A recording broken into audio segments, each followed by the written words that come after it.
Hello, this is Miss Bumphus again, and thank you for joining me for another session this week of STEM.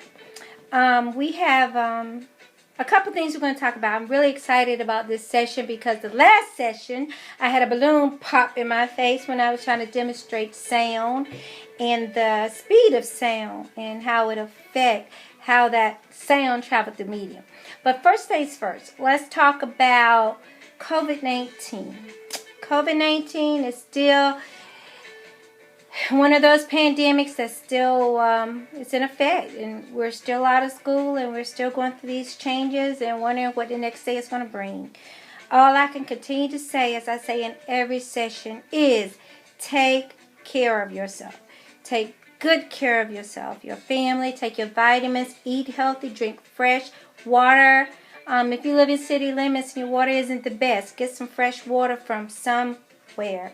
Buy it from the grocery store. Go to a country friend of yours that have a well and water from underground vaults and try to get some. I mean, I can't express enough on the importance of taking care of yourself to keep your immune system healthy and strong, as well as yourself and your mind, okay?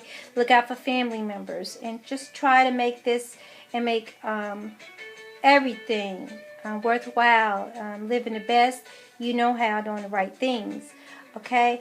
The second thing, this week we're going to explore median range mode, and that's part of statistics and probability. A lot of children, depending on grade level, will just explore just how to use those different terms, the mode, mean, range, and different word problems. If you get high up in 6th, 7th, and middle school, 8th grade, you'll be using the scatter box or whisker box, where you'll be taking the mode and mean and average, and the mean and average, and you'll be using it to form range, or with a group of numbers, your upper and lower quadrant of things, okay? So we'll talk more about that later on in the week. We have, these are the definitions you're going to need to know. Mean. Mean is just like doing your grade average in school. You take all your grades, add them up, divide them by how many grades you had, and you'll get an average. So that's what you're doing with mean, with a group of numbers. You have your median. Your median is your middle number. So you will have that middle number, and after you arrange those numbers from least to greatest, you will find a middle number, and that's it. Range, take the biggest number, subtract the lowest, and I give you your range. That's points or numbers that lay out the beginning and end of something, and so use those two numbers to find out your range, okay? It's from the beginning to the end of a set of numbers. Your mode is the number that repeats itself the most, and that's after putting those numbers in order. You can see the number beta, which repeats itself the most, okay? So that's all it is, and you'll learn more about how to use these definitions and these statistics later on this week. So let's just keep that in mind. We still have this week, we're going to be doing our chef creations. And I apologize, but we're extending it to give more people a chance to get involved. What we're going to do is take a picture of your favorite dish. Take that picture, submit it to me or Mr. Mayfield on the Roxbury Housing Facebook account, and we'll judge. The family get a $25 gift certificate, and that could, you could use that for something. I know it's something you could use it for. I know parents would be like, yeah, anything's better than nothing. So that's an opportunity for you to get a gift certificate. Use it for things you may need or want. All right.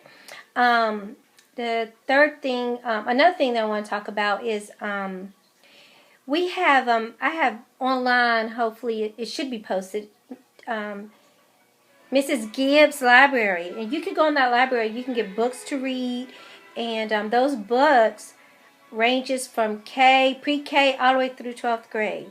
They're free, and you could just go online, go to that website. It's on the, it's posted on our Facebook website for Roxbury Housing Authority as well. Read those books. You can read those books, read along with family members.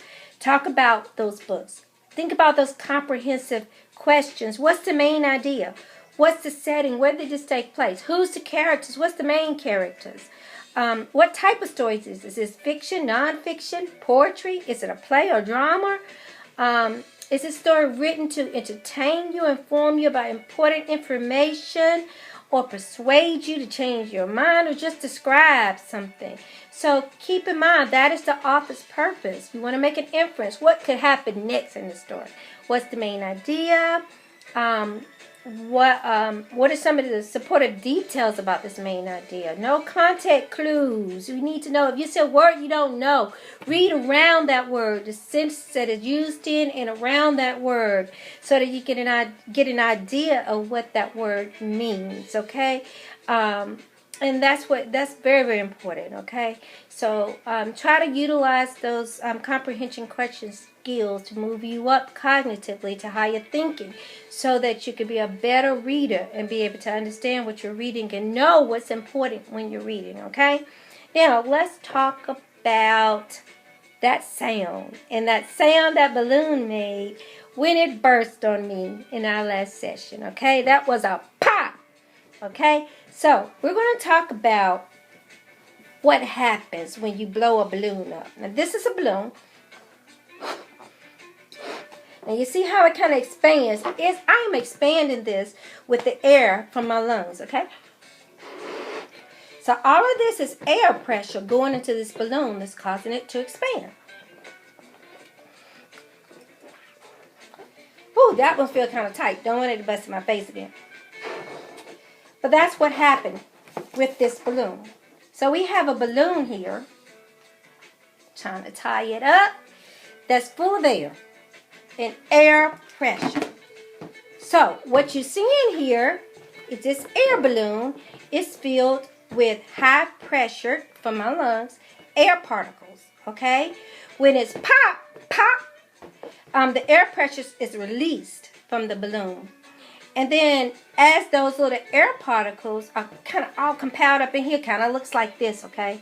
See how all those little I tried to draw all the little air molecules kind of packed up in there together under pressure. Kind of looks like this too, okay? So you have all these air particles kind of crumbled up in there together. As the balloon pops, they rush out to the outside of the balloon, banging into each other. Bang, bang, bang, bang. You can't hear this, but that's what they're doing. And then they expand out into the air.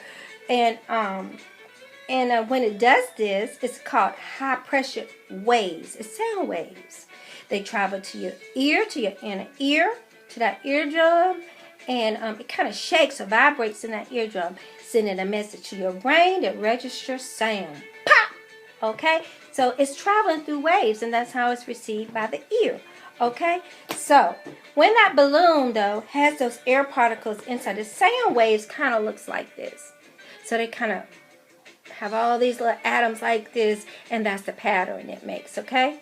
So you have your high pressure on the outside and your lower pressure on the inside of this balloon when it pops. The higher pressure go out, boom, into that wave, where the lower pressure kind of stay condensed inside, all right? This is kind of what it looks like, too. And within 1/10 of a second, you get that pop. You get all of these activities I just explained. So here you have your compressions, the very high waves here is your higher pressure wave, and they're called compressions. This is your lower pressure right here, and they're more spread it out. Those atoms or those air particles are more spread it out, and they're called rarefactions. Okay, so here you have the two types of waves that are occurring within this balloon when it bursts. Pop! You see that? Pop! Okay, 1/10 of a second, all right? So that's what happened when that balloon burst. So it got so full of air and pressure, and then for me turning the little nut in it, that it burst. And when it burst, it created all these air molecules that created that sound wave, high pressure ones, that traveled through the air into your ear, to your middle ear, creating vibration, and creating that sound that registered to your brain as pop. So that's how you use mistakes and learn from everything. Everything has a purpose and happen for a reason. So to me, mistakes is just life. So that's why a lot of times you see a lot of mistakes in my videos, but I keep it moving. So yeah, so that's what happened with the pop and the popping of a balloon. And air molecules inside of a confined area such as a balloon, okay, in air. So there we go. And let's just keep all that in mind. And there you go. Have a great day. Thank you for joining me. And I can't wait till the beauticians open up. First time having braids and it hurt my head. But anyway, have a great day and stay safe. Love your family. Stay safe. Okay? Bye.